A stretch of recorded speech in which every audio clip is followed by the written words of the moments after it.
오늘 우리에게 주신 하나님의 말씀은 요한복음 14장 1절에서 6절까지의 말씀입니다. 요한복음 14장 1절에서 6절까지의 말씀입니다. 신약성경 172쪽에 있습니다. 성경을 찾으신 분들은 저랑 같이 제가 한 절, 여러분들이 한 절, 마지막 절은 함께 합독을 하도록 하겠습니다. 너희는 마음에 근심하지 말라. 하나님을 믿으니 또 나를 믿으라.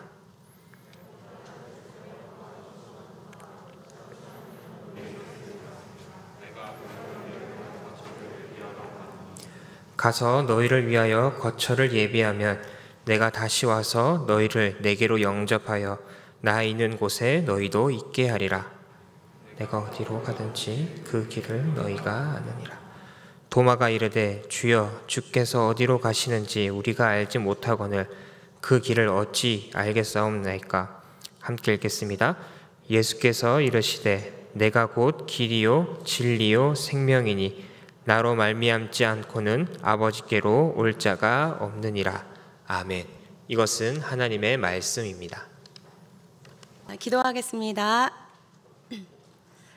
하나님 아버지 감사합니다. 오늘도 8월의 첫날 주님을 예배하고 경외하고 또 주님 앞에 나올 수 있는 이 귀한 시간 허락하여 주셔서 감사합니다. 우리의 매일의 삶이 예배가 돼야 하는데 주일에 한 번 또 이곳에 모여 함께 드리는 예배로 주님을 높입니다. 우리의 예배 받아주시고 이 말씀 가운데 우리에게 하시는 말씀을 마음으로 영으로 받아들일 수 있도록 인도하여 주옵소서. 성령님 역사하여 주옵소서. 감사드리며 예수님의 이름으로 기도드립니다. 아멘. 네, 어느덧 8월이 되었습니다. 지난 7월 한 달간은 선택이라는 주제로 말씀을 나눴습니다. 우리가 지난 7월에 라합의 이야기도 들었습니다. 라합은 믿음으로 진리를 선택하였고 그리하여서 그 선택으로 인하여 자신의 가족과 또 집을 구원하는 그 놀라운 선택을 했던 한 여인이었습니다. 이방인이었고 또 이방 민족이었지만 그 한 번의 선택으로 하나님을 경외하고 하나님 사랑했던 그 한 번의 선택으로 인하여 구원받았던 그 놀라운 여인의 이야기였고, 또 그 다음 주에는 하나님의 형상을 닮아가며 또 매일의 자유의지를 통하여 우리가 선택하자. 우리에게 다가오는 상황, 우리에게 다가오는 문제까지도 우리가 컨트롤할 수는 없지만 그 가운데 우리의 자유의지를 선택하여서 자유의지를 동원하여 우리가 기쁨을 선택하고 하나님의 형상을 닮은 선택들을 해나가자, 그런 이야기를 나눴습니다.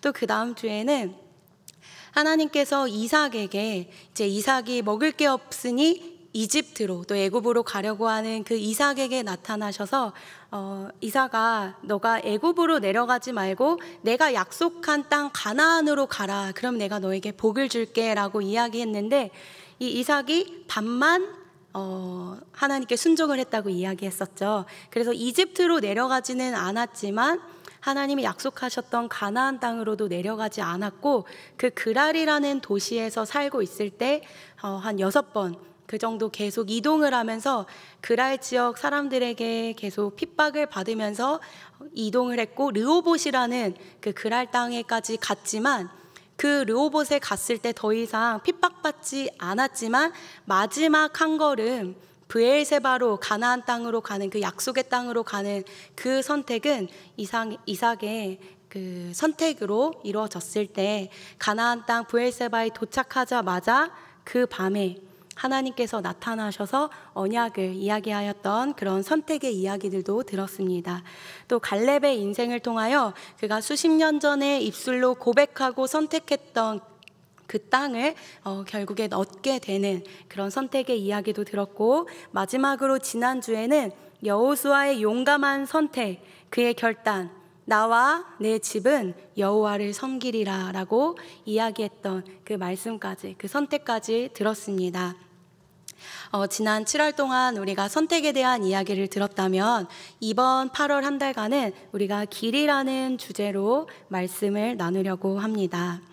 오늘 말씀 가운데 총 3가지의 내용을 살펴볼 건데요. 첫째는 1절의 말씀에서 제자들은 깊은 근심, 원어로는 깊은 괴로움에 빠져 있다는 것입니다. 제자들은 왜 이토록 큰 근심 속에 빠져 있었을까요? 그 이유를 앞장인 요한복음 13장에서 찾아볼 수 있습니다. 예수님은 십자가를 지기 전날 밤 죽음을 앞두고 제자들과 마지막 식사를 하고 계셨습니다. 그리고 제자들의 발을 씻기시며 이렇게 이야기하십니다. 너희가 나를 찾을 것이나 내가 유대인들에게 너희는 내가 가는 곳에 올 수 없다 말한 것과 같이 지금 너희에게도 이르노라. 너희는 내가 가는 곳에 올 수 없다. 예수님께서 제자들에게 말씀하셨습니다. 너희는 내가 가는 곳에 올 수 없다. 너희와 함께 할 수가 없다. 이때 제자들은 너무 두렵고 슬펐고 또 근심했습니다. 3년 전으로 거슬러 올라가서 3년 전에 예수님은 제자들을 부르시고 지금까지 바로 이 만찬을 갖게 되는 이 오늘날까지 늘 함께 하셨습니다. 세간에 있던 마태를 부르시면서 나를 따르라, 함께하자 이렇게 얘기하셨고, 고개를 잡고 있던 베드로에게도 다가가셔서 베드로야 나를 따르라, 내가 너를 사람을 낚는 어부로 어부가 되게 하리라 이렇게 하시면서 예수님께서 직접 찾아다니시면서 제자를 부르셨습니다. 예수님은 늘 제자들과 함께 하셨습니다. 이 제자들은요, 세상이 알아주고 모두에게 환영받는 이들은 아니었어요. 그들은 오히려 사람들이 함께 있어주지 않는 죄인들이었고, 어딜 가나 늘 손가락질 받는 소외된 사람이었고, 외로울 때 함께 해줄 친구가 없는 그런 외톨이였습니다. 그런데 예수님께서 이 제자들의 친구가 되어주셨던 것이죠. 어려울 때 방패가 되어주시고 바람막이가 되어주시며, 그들이 욕하고 또 그들이 욕먹고 조롱당할 때에도 언제나 그들 곁에서 그들의 편이 되어주신 분이 바로 예수님이셨습니다. 그런데 늘 그렇게 함께 해주셨고 동행하셨던 이 예수님께서 바로 오늘 이 밤에 이제 내가 가는 곳에 너희가 올 수 없다, 이런 이야기를 하시는 것입니다. 예수님은 제자와 늘 함께 했지만 유일하게 제자들을 떼어놓고 홀로 가신 시간이 있었습니다. 그게 언제였습니까? 늘 함께 했지만 유일하게 떼어놓았던 그 시간이 언제였겠습니까? 바로 십자가를 지시는 그 죽음의 길 앞에서였습니다. 늘 함께 했고 늘 동행했고 늘 바람막이가 되어주셨지만 이 십자가 가는 길은 예수님 홀로 걸어가셨던 것입니다. 그런데 제자들은 주님이 가시는 길이 어떤 길인지를 잘 알지 못했기 때문에 한시라도 떨어져 있고 싶지 않았습니다. 왜냐하면 예수님과 함께 할 때 두려울 게 하나도 없었거든요. 이 함께 할 수 없다는 얘기를 들은 베드로는 이렇게 이야기합니다. 주여, 어디로 가십니까? 그때 예수님이 대답하시죠. 내가 가는 곳에 너가 지금은 따라올 수 없으나 후에는 따라오리라. 그러니 베드로가 이런 고백을 합니다. 주님, 내가 지금은 어찌하여 따라갈 수 없다고 말씀하십니까? 주를 위하여 내 목숨까지도 버리겠습니다 라고 베드로가 고백하는 것입니다. 이 베드로의 고백은요, 거짓말이 아니었어요. 그의 진심이었습니다. 내가 주를 위하여 목숨이라도 바칠 것입니다. 함께하고 싶습니다. 이거는 바로 베드로의 진심이었던 것이죠. 이때 예수님께서 말씀하십니다. 헬라어 원문으로 읽어보면 이렇게 읽을 수 있어요. 너가 나를 위하여 너의 목숨을 버리겠느냐? 그리고 헬라어로 아멘, 아멘 이렇게 나옵니다. 너가 나를 위하여 목숨을 버리겠느냐? 아멘, 아멘. 그대로 될 것이다. 그러나 내가 너에게 이르노니 닭 울기 전에 너가 3번 나를 부인하게 될 것이다. 예수님께서는 베드로의 이 고백, 예수님께서는 둘 다 아셨던 거죠. 너의 지금 그 고백이 진심인 거를 내가 알아. 아멘. 그대로 될 거야. 또 한 가지 예수님은 아셨던 것입니다. 너가 나를 사랑하는 그 마음, 너의 목숨까지도 바치면서 나와 함께하고 싶은 그 마음 내가 아는데 우리는 연약해서 세 번 닭이 울기 전에 세 번 너가 나를 부인할 거야. 이런 연약함을 아시고 이렇게 얘기하십니다. 주님은요, 끝까지 베드로가 순교해서 죽게 되거든요. 그때까지 예수님께서는 이 베드로를 끝까지 인도하세요. 결국 마지막에 베드로는요, 자신이 예수님과 똑같이 죽을 수 없다라고 생각하면서 십자가에 거꾸로 못 박혀 죽는 순교를 하게 됩니다. 선택을 하게 됩니다. 예수님께서 이 순교를 도우셨다고 얘기를 한다면 우리 성도님들 또 우리 청년들은 의아해 하실 수도 있어요. 예수님이 베드로를 죽음으로 모셨다고? 죽음으로 몰아갔다고?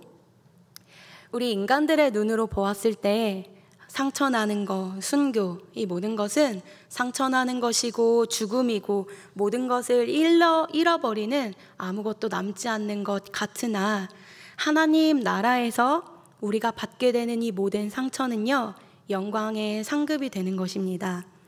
그래서 예수님께서도 십자가에 못 박혀 돌아가실 때 이 손자국에 났던 그 못자국, 또 배에 칼과 창으로 찔려서 피를 흘리셨던 그 배에 자국 난 것, 하나님께서 예수님을 부활하시고 새 몸을 주셨을 때 예수님의 이런 모든 상흔까지도 없애지는 않으셨던 거예요. 그래서 예수님께서 이 땅 가운데 다시 오셔서 제자들을 만나고 사람들을 만났을 때 제자들이 무엇을 보고 예수님을 알아보았냐?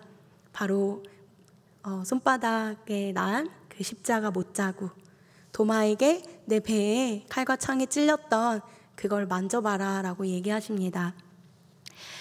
우리 입장에서 봤을 때 이 모든 것은 상처이고 아픔이지만 하나님의 입장에서 보았을 때 이 상흔은 아름다운 상급이 되어서 하나님이 기억하시고 아름답게 기억하시는 그런 영원한 기업이 되는 것입니다. 여러분, 하나님을 위해서 받은 상처, 또 마음 가운데 스크래치 난 거, 또 육신의 자국들이 이 땅에선 아플지 모릅니다. 하지만 하나님의 눈으로 볼 때 그것은 아름다움입니다.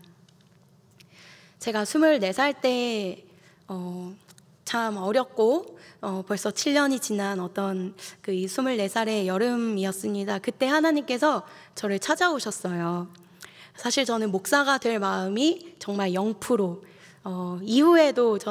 이후에 나이가 들어서도 최근까지도 저는 목사가 될 마음도 없었고, 또 이 24살에는 제가 이 신학의 길, 하나님의 길을 가고 싶은 마음은 정말 0%였습니다.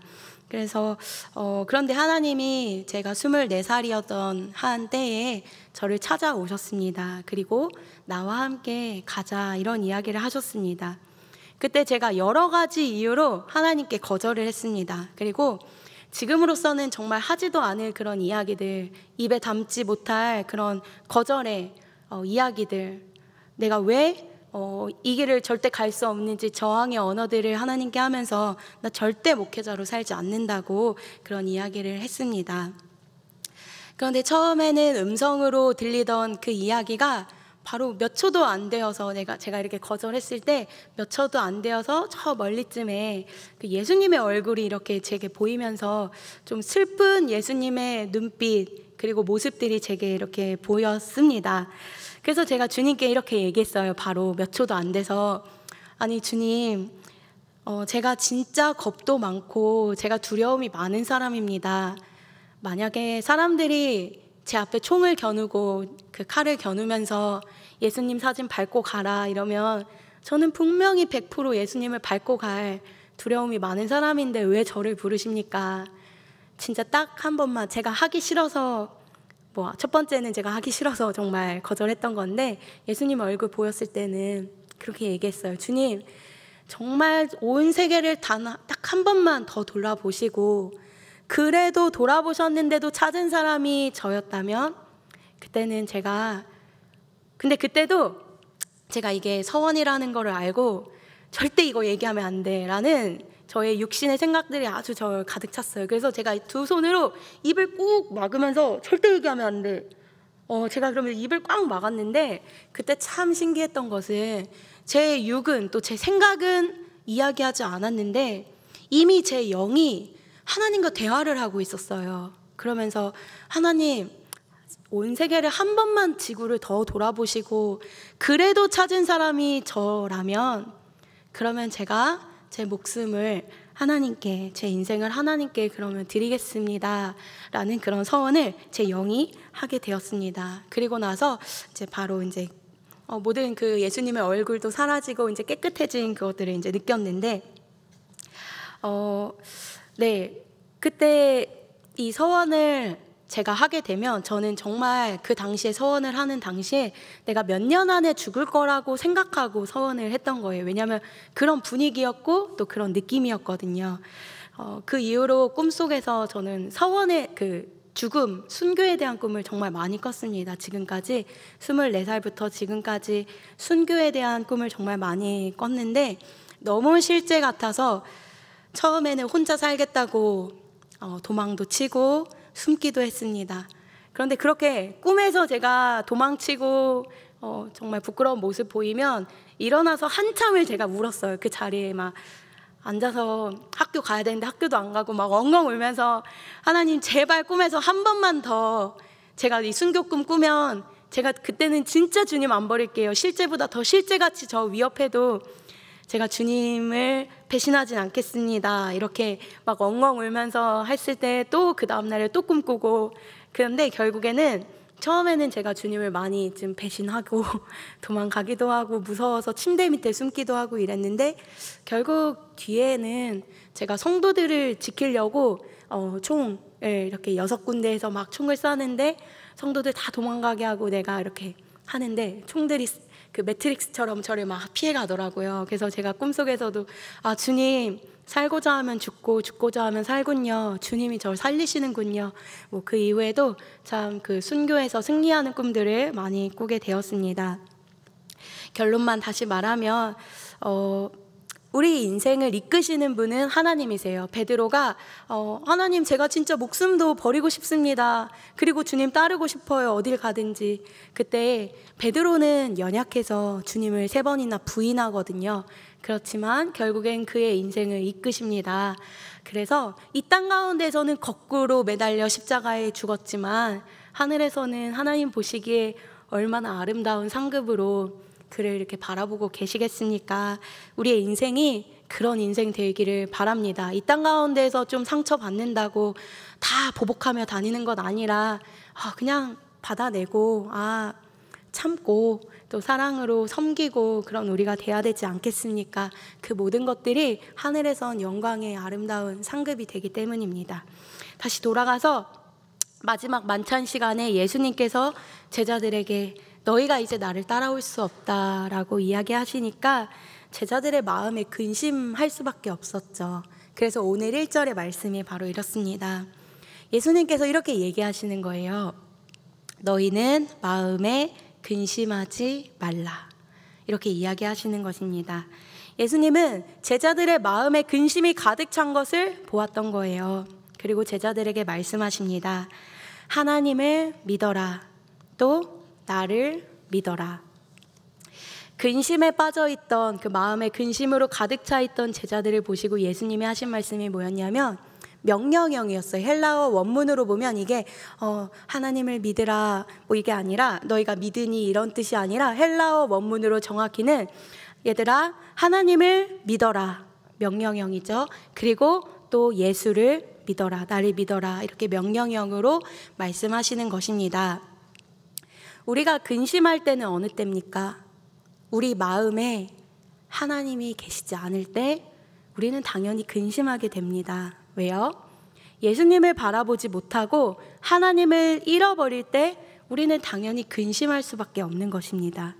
내 마음에 내 자신의 생각으로 가득 찰 때 하나님이 있어야 할 공간이 우리에게는 모두 있는데 그 공간이 차지 않고 피조물들로만 가득 찰 때 우리의 마음은 근심할 수밖에 없는 것입니다. 이거는 당연한 괴로움입니다. 그런데 여기서 중요한 건 하나님이 그 마음의 근심을 아시고 명령하셨다는 거예요. 하나님을 믿어라, 나를 믿어라. 하나님께서 이렇게 명령하셨다는 건 하나님께서 책임지시겠다는 말씀입니다. 하나님이 이렇게 명령하실 수 있다는 것은요, 하나님께서 그렇게 우리를 치료할 능력도 있다는 것입니다. 우리는 마음의 근심을 내려놓고 이제는 하나님을 믿으면 되는 거예요. 여러분, 마음에 근심이 있으십니까? 영적으로 공격을 당하고 계십니까? 마음의 불안과 힘듦과 어려움과 낙담이 되십니까? 그 공간을 이제 우리 자신에게 계속 우리 자신을 바라보지 말고 눈을 들어 하나님을 바라보세요. 그곳 가운데 답이 있는 것입니다. 그리고 둘째입니다. 2절과 3절을 통해서 두 번째 주제를 하나님께서 허락하고 계시는데요. 이제 근심하지 말고 약속을 믿으라라고 말씀하시는 것입니다. 우리 마음에 있는 모든 근심을 하나님께서는 약속으로 바꾸시는 것입니다. 네, 요한복음 말씀을 보면요, 예수님께서 이렇게 얘기하세요. 이제 내가 너희는 나를 따라올 수 없다라고 얘기하면서 근심하지 마, 나를 믿어라고 얘기하면서 바로 이 말씀을 하시는 것입니다. 내 아버지의 집에는 거할 곳이 많다. 내가 너희들을 위하여 지금 그 거처를 예비하러 가니 가서 너희를 위하여 거처를 예비하면 내가 다시 올 거야. 그리고 너희를 내게로 영접해서 나 있는 그 거처 하늘의 집으로 너희도 있게 하리라 라고 약속을 하시는 것입니다.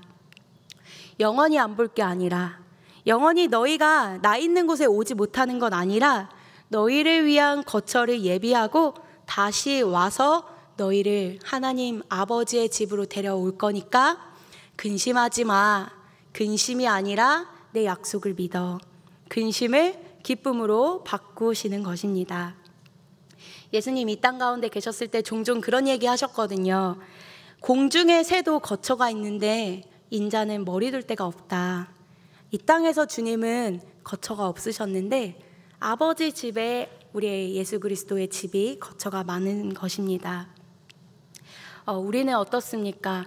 이 땅 가운데 많은 거처들은 세워놨고 이 땅 가운데 내가 의지할 많은 것들은 있지만 하나님 나라의 거처도 여러분들 예비하고 계시나요?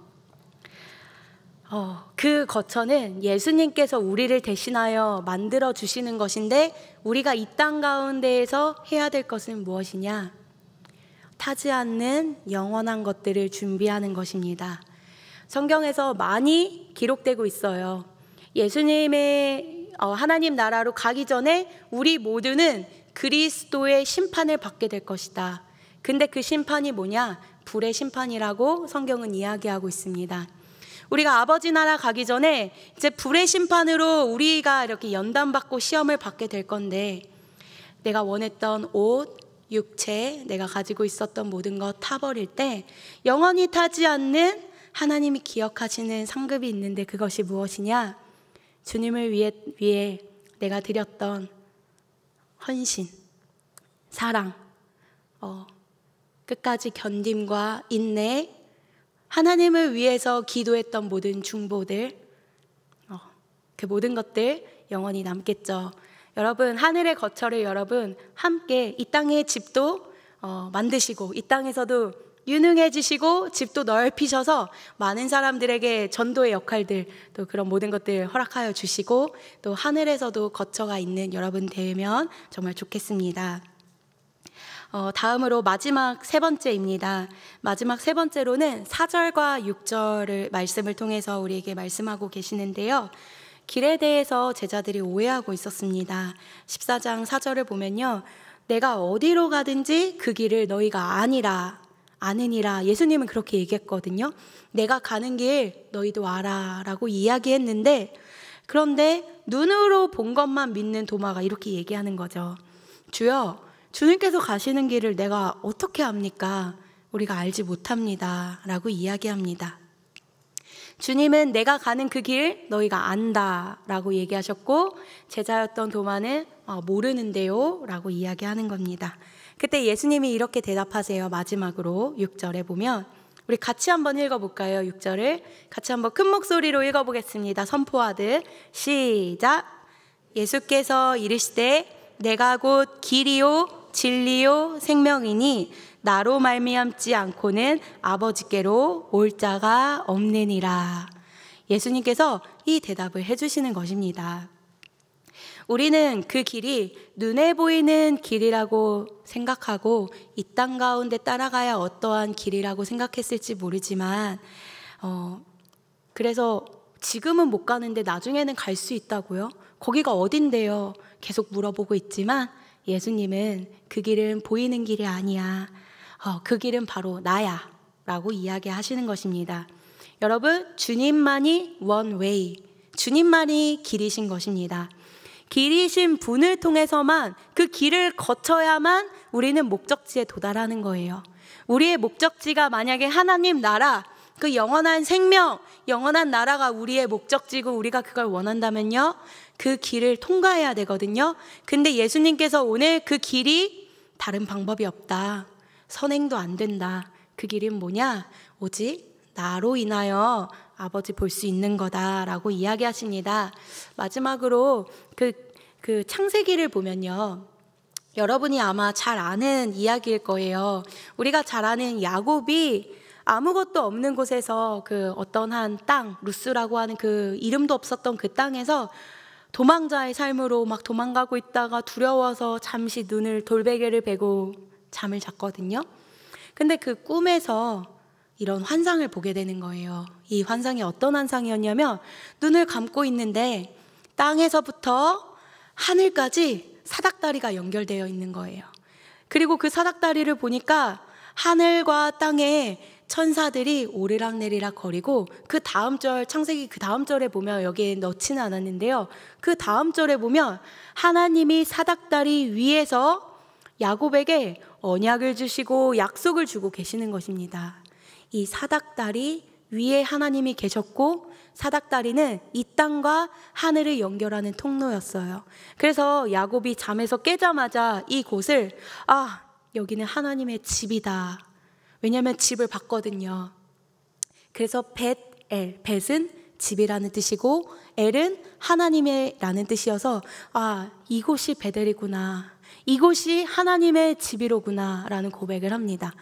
그런데 예수님께서 요한복음에 똑같이 이런 얘기를 하시는 거예요. 진실로 진실로 내가 바로 그 사닥다리다. 인자 위로 오르락내리락 천사들이 할 거고, 인자를 통해서만 하나님 나라, 하나님 아버지 볼 수 있다라는 얘기를 하시는 것입니다. 우리의 유일한 길, 그 길은요, 다른 어떤 길이 아니에요. 오직 사닥다리였던 예수 그리스도를 통해서 우리는 그 나라에 갈 수 있습니다.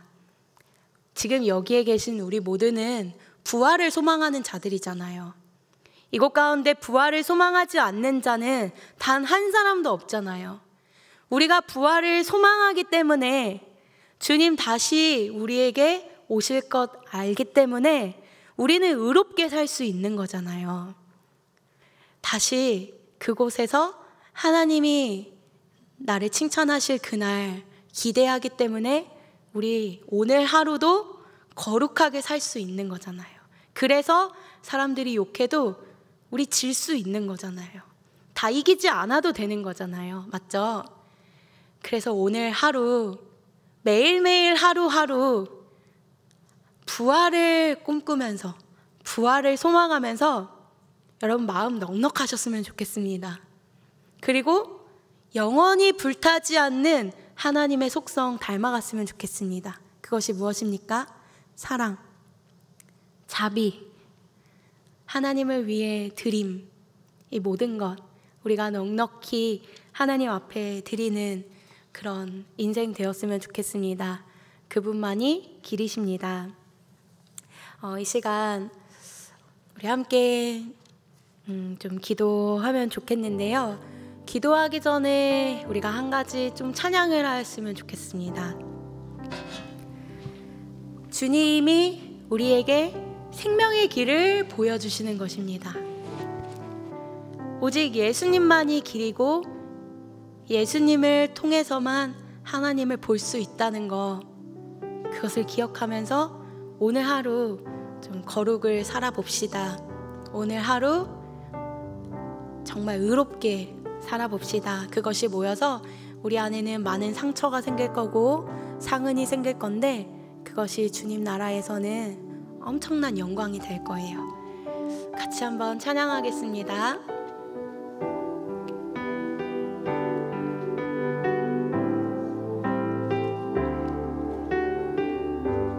주가 보이신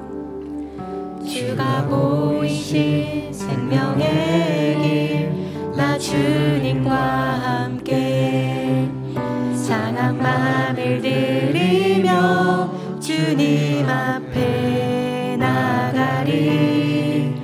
나의 의로움이 되신 주 그 이름 예수 나의 길이 되신 이름 예수. 나의 길 오직 그가 하시나니 나를 단련하신 후에 내가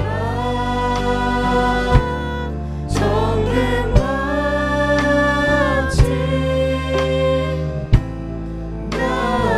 나오리. 나의 길 오직 그가 하시나니 나의 길 오직 그가 하시나니 나를 단련하신 후에 내가 정금같이 다시 한번 고백하겠습니다. 나의 길 오직 그가 하시나니 나의 길 오직 그가 우리의 모든 길을 주님께 맡겨드립니다. 여러분의 길이 하나님을 전하는 길이 될지 또 하나님을 위하여 순교하는 길이 될지라도 나의 길을 아시는 분 하나님이십니다. 여러분이 그 길 가운데 두려워하지 않고 하나님을 쫓아가는 평강의 성도들 되기를 바랍니다. 마음에 손 얹고 나의 길 오직 그가 하시나니 나를 단련하신 후에 여러분이 순종하게 되기를 바랍니다. 정금같이 나의 길 오직 그가 하시나니 우리 순종하는 마음으로 나의 길 오직 그가 하시나니 그 길이 어떤 길이든 우리를 훈련시켜 주십시오. 그리고 하늘의 상급 보며 이루십시오. 주님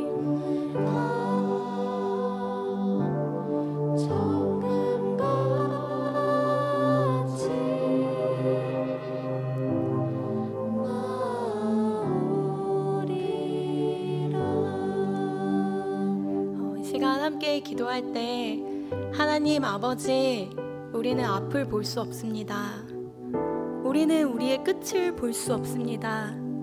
하지만 이 시간 주님을 바라보며 내 영이 주님께 고백합니다. 나의 인생을 주님께 드립니다. 하나님 나의 끝을 주님께 드립니다. 이 땅 가운데에서 화려하게 그렇게 살지 못하더라도 하나님 앞에서 아름다운 칭찬받는 그런 인생 되길 원하오니 하나님 나를 사용하여 주옵소서. 하나님 나를 써주세요. 베드로의 그 진심, 하나님 내가 목숨을 버려서라도 주님과 함께하고 싶은데 왜 아니라고 하십니까? 그때 예수님 대답하십니다. 아멘, 아멘. 그렇게 될지어다. 여러분은 어떤 인생을 주님께 드리고 계시고 또 어떤 마음으로 주님께 기도하고 있습니까? 여러분이 매일 구하는 그것 혹시 이 땅 가운데 여러분의 유익과 만족을 위한 것들을 위해서만 기도하고 있지는 않습니까? 이 시간은 그리스도의 심판대 앞에 설 때 영원히 불타지 않는 그 영원한 것을 한번 구해보면 좋겠습니다. 그 진심 주께서 받으시고 아멘 아멘 하실 것입니다. 이 시간 함께 잠잠히 주께 기도합시다.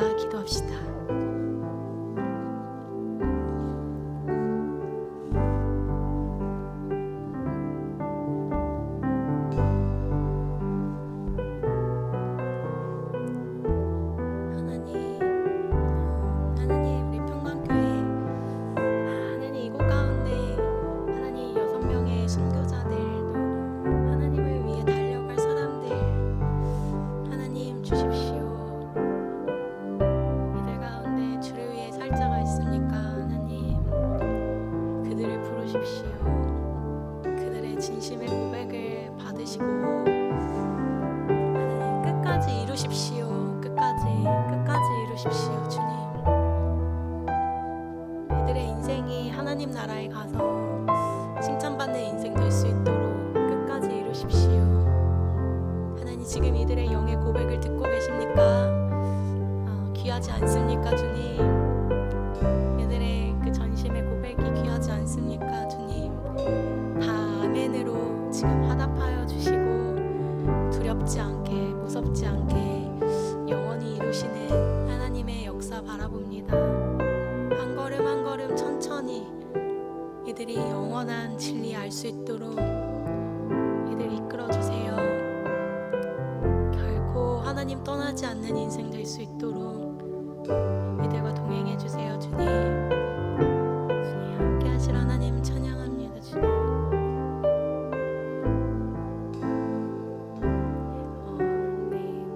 이 시간은 두 번째 마지막 기도하겠습니다.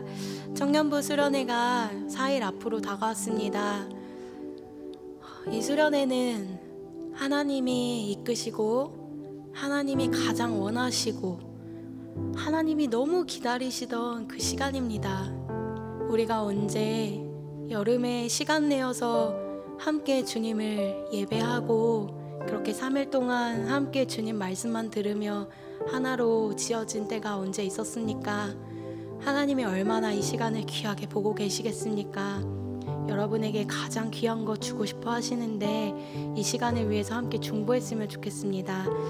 여러분 기억나시는 대로 강사를 위해서 또 TF 진행하는 모든 청년들 위해서 안전을 위해서 날씨를 위해서 그곳 가운데 함께 하실 하나님 와달라고 또 사역자들 목회자들 위해서 또 이 모든 것 진행하는 모든 것 위에 우리 함께 기도하겠습니다. 마지막으로 기도하겠습니다.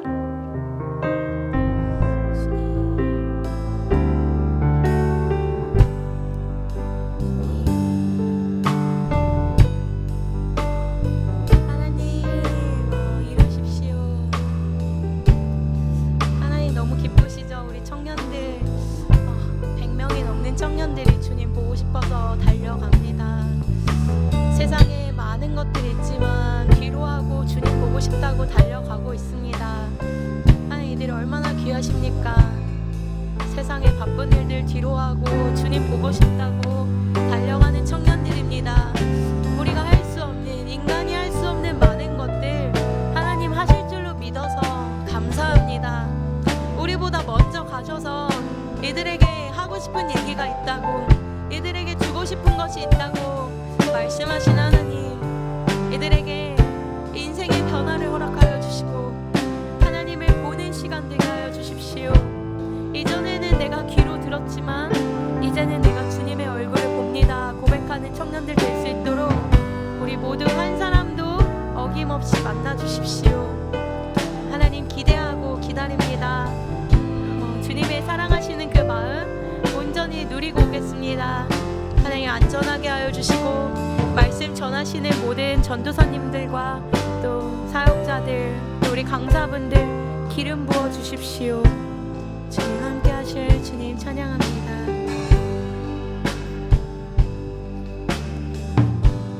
하나님 아버지 감사합니다. 우리 믿음으로 선포하고 또 그날 기대해도 되죠. 하나님께서 이끄시니까, 하나님께서 우리의 대장 되어 주시니까 우리는 두려움이 없습니다. 시시때때로 우리가 주인 되려고 하려고 할 때마다 하나님 우리의 주인이 누군지, 우리의 머리가 누군지 알려주십시오. 그때마다 겸손하게 고개를 숙이며 주께로 나아가겠습니다.